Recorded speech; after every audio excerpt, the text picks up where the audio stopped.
ada tiga, satunya hukuman fisik. Tidak ada disiplin yang bersifat fisik, memukul, merotan, atau sifatnya melakukan hal atau mengangkat kaki satu menghadap ke tembok, itu termasuk hukuman fisik ya. Jadi tidak boleh ada.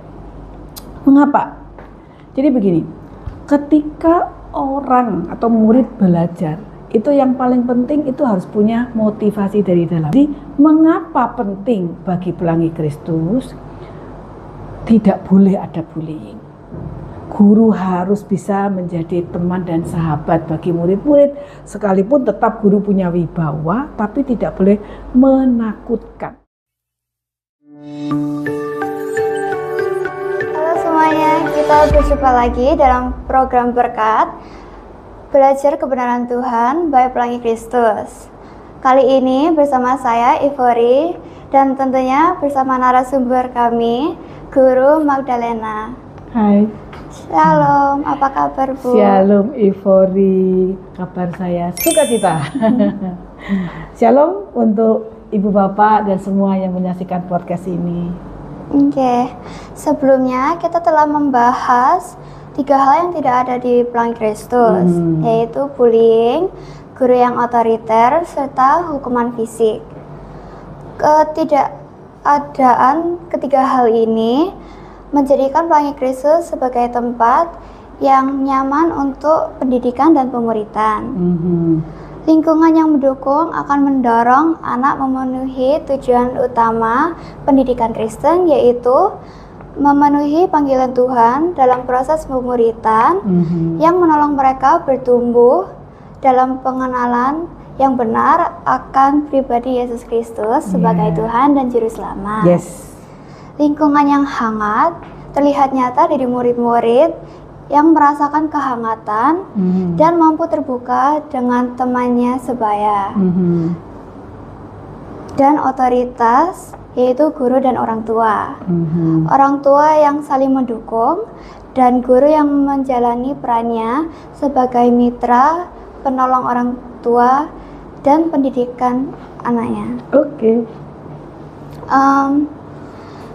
Bu, menarik sekali kehangatan di Pelangi Kristus, di mana murid-murid dapat merasa nyaman berada di sekolah.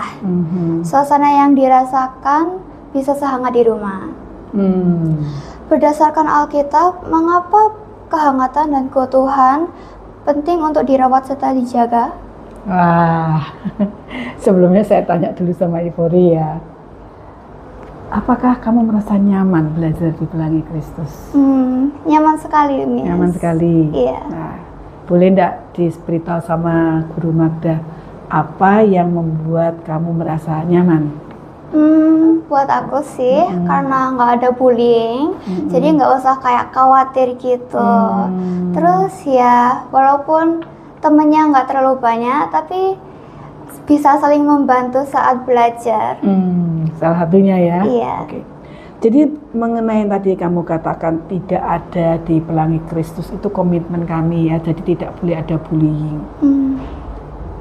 Sekiranya muncul ya, namanya manusia itu kan berdosa, muncul kegiatan yang ngerjain temannya yang mungkin tidak dimaksud membuli tapi berdampak membuli, itu juga bisa terjadi. Hanya begini, kami berkomitmen kalau ada itu kami akan mendisiplin dan menindak dengan sangat tegas. Itu ya.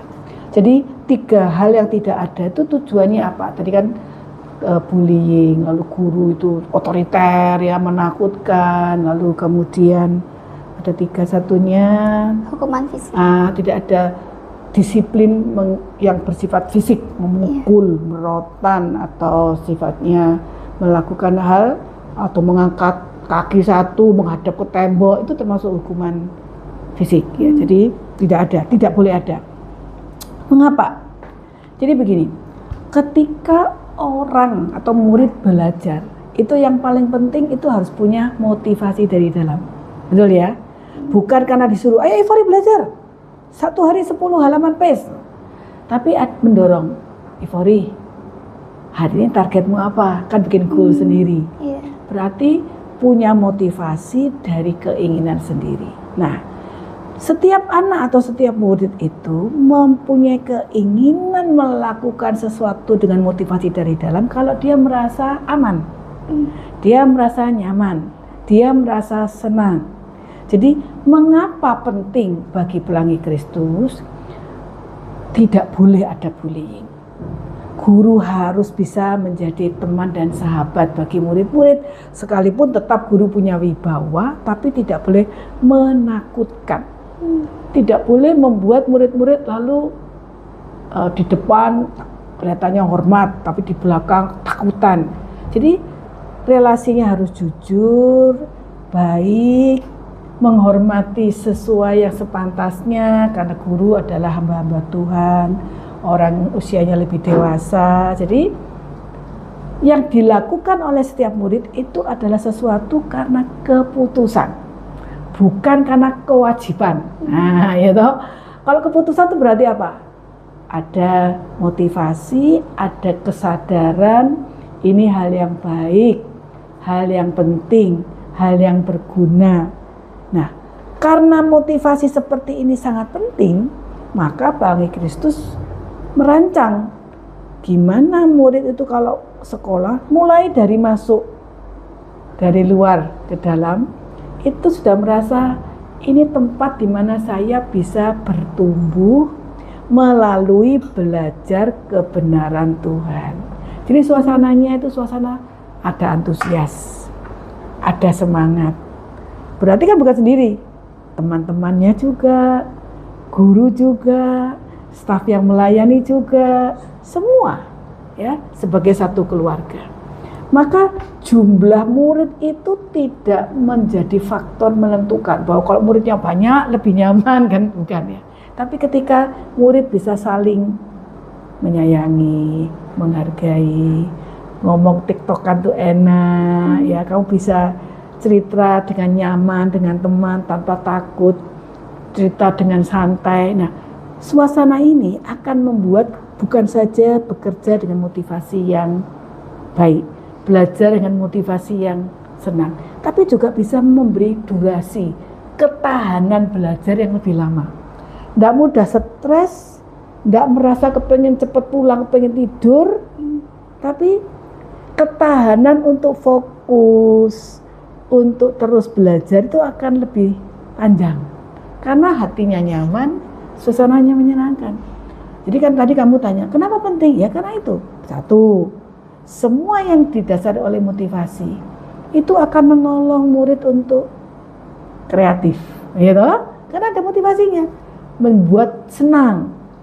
Kalau senang, kreatif, juga cara berpikirnya ini bisa bersih ya, tidak tersumbat dengan ketakutan, malas. Kadang-kadang kalau disuruh-suruh terus kan bisa sebel, gitu. Tapi kalau dari diri sendiri, apalagi ada goalnya, toh. Hari ini saya mau kerja matematika 10 halaman, social study saya mau kerja 7 halaman, saya mau kerja literature 4 halaman, itu kan diputusnya sendiri. Harus jadi belajar untuk menduga-duga. Saya untuk bisa selesai ini saya harus waktunya bagaimana, kecepatan kerja bagaimana.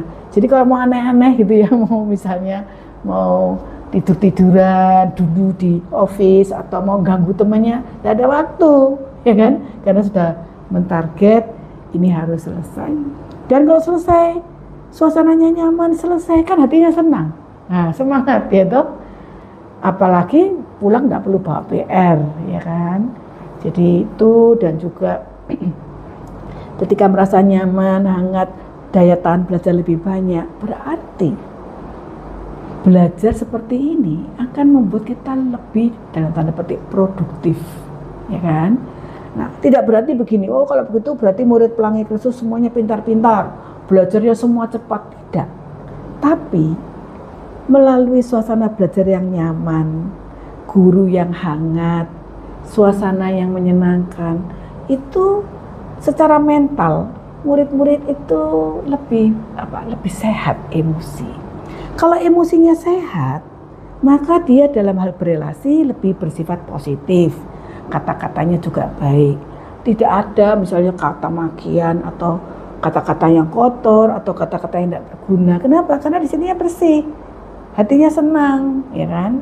Dan juga ketika guru suportif, mendorong, menguatkan, sehingga akhirnya setiap murid itu bisa berkembang secara maksimal. Nah, itu maksudnya. Bukan berarti semua jadi brilian, tidak. Tapi yang punya talenta 4 dikembangkan keempat-empatnya. Yang talentanya 5 dikembangkan 5-5-nya. Jadi proses belajar yang maksimal. Karena suasana yang nyaman itu suportif. Orangnya temen, orangnya guru, ya kan? Suasananya di learning center kan ada musik. Ya, musik itu menurut teorinya bisa membantu membuat otak ini lebih rileks. Ya, tentu saja musik-musik tertentu. Kalau yang kelasnya lebih tinggi seperti kamu, boleh bawa sendiri, ya kan? Mau musik mana yang lebih cocok buat kamu, ya? Dia kalau musiknya terlalu kalem tidur, ya kan? Jadi pilih sendiri musiknya. Jadi semua tujuannya begitu. Oke. Ya. Berarti suasana nyaman dapat membantu murid untuk lebih disiplin, ya, dan lebih giat belajar. Bisa konsentrasi lebih panjang, bisa lebih nyaman dan mengurangi stres. Oke, baiklah. Setiap program rutin oleh sekolah yang dilaksanakan wajib memiliki makna. Makna akan menentukan arah dan tujuan program tersebut dilaksanakan. Yeah. Salah satu makna penting adalah menjaga kehangatan antara setiap anggota keluarga besar Pelangi Kristus. Mulai dari KTB, perayaan hari ulang tahun, dan program lainnya yang menunjang kehangatan ini. Menarik sekali melihat bagaimana setiap program disusun rapi untuk menunjang kehangatan antara setiap anggota keluarga besar Pelangi Kristus.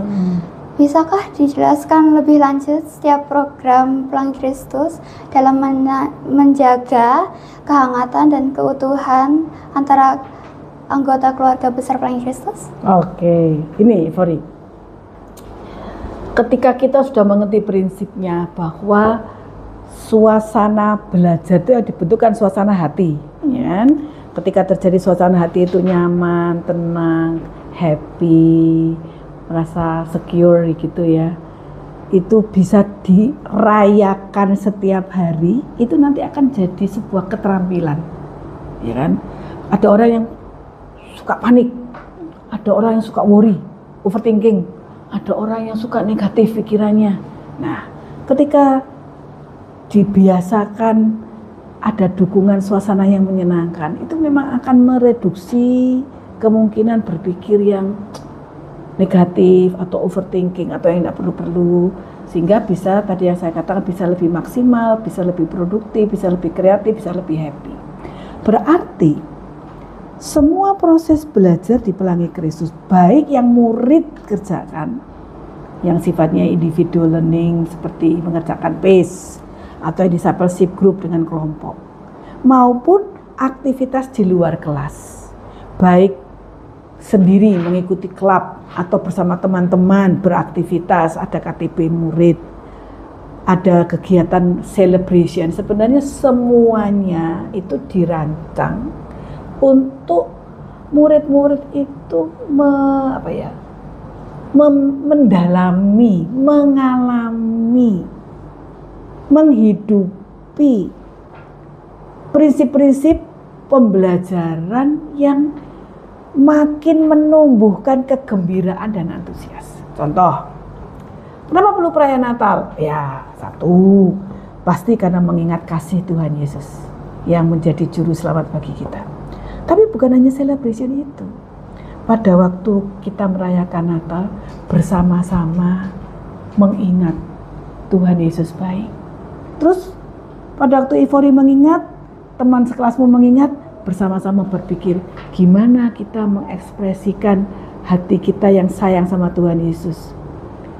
Dan orang tua diizinkan untuk melihat bahwa anak-anak disayang Tuhan Yesus, mengekspresikan dalam bentuk tari, dalam bentuk nyanyi, dalam bentuk drama, dalam bentuk main musik. Sehingga orang tua bisa melihat, oh anak saya belajar itu bukan cuma belajar pelajaran materi, tapi juga belajar dalam hal menumbuhkan relasi dengan Tuhan. Buktinya mengekspresikan kasih pada Tuhan melalui mempersiapkan apa yang akan ditampilkan. Ini baru bicara Natal satu tok loh ya. Kemudian mendoakan supaya waktu tampil bisa tampil dengan hati gembira. Bukan gini, supaya tampilnya bagus, supaya orang bilang tampilan kita hebat, bukan ya. Tapi pada waktu mempersiapkan, pada waktu mengungkapkan kasih pada Tuhan, mengalami sebuah proses berelasi dengan Tuhan Yesus. Dan orang tua mengalami ekspresi kasih dari anak-anak waktu gembira merayakan, mengatakan kasih pada Tuhan. Nah, ini yang sebenarnya yang menjadi esensi setiap perayaan, kegiatan apapun di Pelangi Kristus kan banyak. Jadi saya tidak perlu menjelaskan satu persatu, tapi intinya ketika ada kebutuhan ini, Pelangi Kristus melihat ini bisa dirayakan melalui apa ya? Oh, melalui perayaan Natal. Oh, melalui ini KTB murid. Oh, ini melalui taman bacaan. Jadi apa yang menjadi tujuan dicapai melalui apa? Nah, apa itu kemudian dikerjakan dengan metode dan strategi untuk itu. Itu sebabnya kenapa kalau Natal ya, kamu perhatikan. Tidak ada acara hari ini kita akan menonton kelas ini, tidak gitu ya kan. Hari ini kita akan merayakan bersama murid-murid angkatan, misalnya angkatan apa? Tabah. Skuad Tabah akan menyatakan cinta pada Tuhan melalui puji-pujian, kan gitu, ya kan? Terus kemudian tampil, angkatan Tabah ternyata diikuti oleh adiknya angkatan Teliti misalnya ya, kepada angkatan Teliti ya, angkatan Tekun atau kakak kelas angkatan Tekun. Jadi anak-anak pun diajar ini bukan sebuah show, bukan, nggak boleh bilang show. Ini bukan sebuah aktivitas, nggak boleh bilang aktivitas KTB itu aktivitas, nggak boleh bilang ini sebuah program, walaupun namanya judulnya program. Tapi ini adalah sebuah respon mengasihi Tuhan, ekspresi memberitakan kabar baik sebagai sebuah tanggapan atas dukungan dan kasih sayang orang-orang di sekitar kita, termasuk orang tua yang mendoakan kita. Nah, semua dimaknai seperti itu. Jadi kalau kamu sendiri merayakan Natal, Ivori, kamu kesannya bagaimana kamu sendiri? Waktu kamu mengekspresikan melalui penampilan kamu, performance kamu waktu tampil, apa yang kamu rasakan, kamu pikirkan, coba kamu cerita. Kalau Natal sih biasanya harus give the best. Itu pertama. Iya, apalagi supaya untuk juga dapat mengingatkan adik-adik dan juga orang tua yang datang untuk mengingat kembali kepada Tuhan. Nah, kamu merasa harus give the best, apalagi? Yang kamu rasakan waktu mengikuti dan merayakan itu apa yang kamu rasakan? Misalnya kamu merasakan Tuhan itu baik, atau aduh Tuhan itu sayang ya, apa ya kamu rasakan? Ya, bersyukur Tuhan dapat memberi waktu ini untuk merayakan hari Natal bersama. Jadi kamu ada rasa syukur, jadi mengalami, wah saya bersuka cita gitu ya. Ini baru Natal. Kalau kamu tanya gimana yang KTB, wah itu ada ceritanya sendiri-sendiri, tapi semuanya sama. Tujuannya merespon relasi kasih Tuhan dalam berbagai macam gitu. Telah kita saksikan bersama kehangatan dan kenyamanan antara anggota keluarga besar Pelangi Kristus. Kehangatan dan kenyamanan dalam lingkungan pendidikan yang senantiasa dijaga dan dirawat. Setiap program telah dipikirkan secara matang untuk menunjang kehangatan dan kenyamanan lingkungan pendidikan. Kalau Anda mencari sekolah yang hangat dan nyaman dalam menunjang pendidikan dan pemuritan, mari cari tahu lebih banyak mengenai Pelangi Kristus. Kunjungi Instagram kami @pelangikristus untuk informasi selengkapnya. Terima kasih Bu Magda atas penjelasannya mengenai kehangatan dan kenyamanan dalam lingkungan pendidikan dan pemuritan Pelangi Kristus. Puji Tuhan, kehangatan dan kenyamanan masih terjaga dalam Pelangi Kristus. Berkat Tuhan. Untuk teman-teman semua, terima kasih sudah menyimak episode berkat hari ini. Sampai jumpa di episode selanjutnya. God bless you.